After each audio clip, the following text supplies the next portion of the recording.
Okay, can I answer the question? Ladies and gentlemen, Charlotte and Jackie have submitted 2 questions. Please let them hear the answer.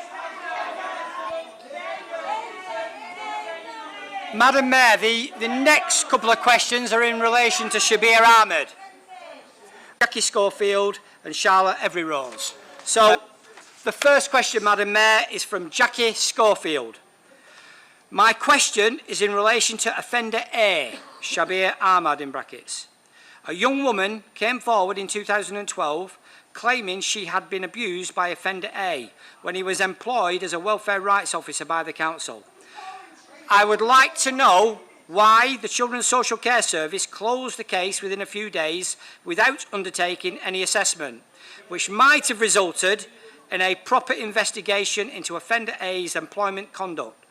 Also, why weren't any assessments taken when earlier opportunities were presented as well with regard to the council being informed of serious allegations against offender A? If allowed another question, I would like also to ask if there will be an investigation into the social care of Sophie, in particular with regard to their lax attitude when it concerned Sophie's involvement with older men. The next question is from Charlotte Every-Rose, and again to the Leader of the Council.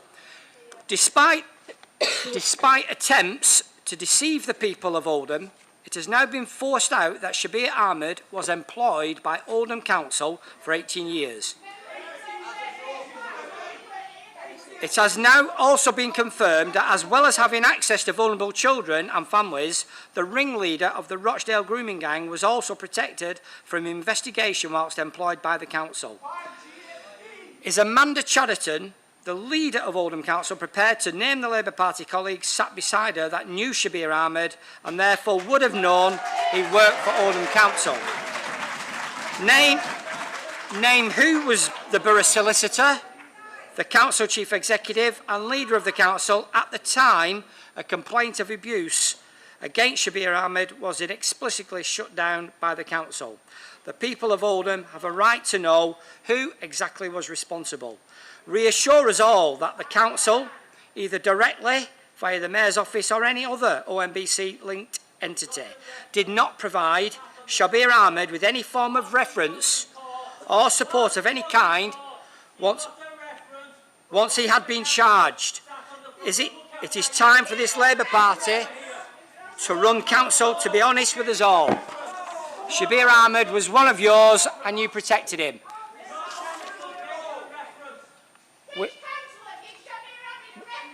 We are reading...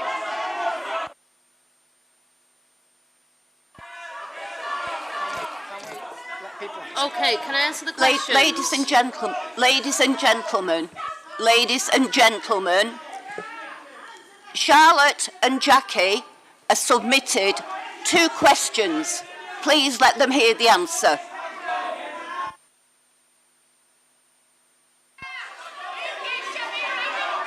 Okay, can I answer the questions, please? I'm just going to ask it. Okay, can I thank Jackie and Charlotte for their questions? The clear failings in relation to offender A and how we shared information between agencies and how we investigated later allegations are absolutely indefensible. I will ask Gerard Jones to answer these questions fully. However, there's also a certain amount of misinformation on this issue. There was no information that the council knew that offender A had committed any crimes at the point he was employed by Oldham Council. In fact, we were not informed of any allegations until 2 years after he had left the council. He was not protected from investigation by the council, either by officers or politicians, as it is alleged. And to be clear, this is an issue that spans political control of the council. One of the questions asked me to name those who knew Shabir Ahmed, and the answer is that I don't have a list of those that knew him. Shabir Ahmed left this council 6 years before I became a councillor. Shabir Ahmed was arrested in 2008, 4 years before I became a councillor, and he was convicted prior to me becoming a councillor. I do not know of those people that knew, and I don't have that list. I don't know of any referenced issues on his behalf, and we have got no record of one within the council. In turning naming officers in charge at the time, it's also a matter of public record and available online. As to whether we could have prevented further offending for this individual, the reality is we will never know. We were not informed of the allegations against him, and he was not arrested until after he had stopped working for the council. But this report puts in stark terms the human impact that not getting things right can have. One of the questions also asked again about Sophie.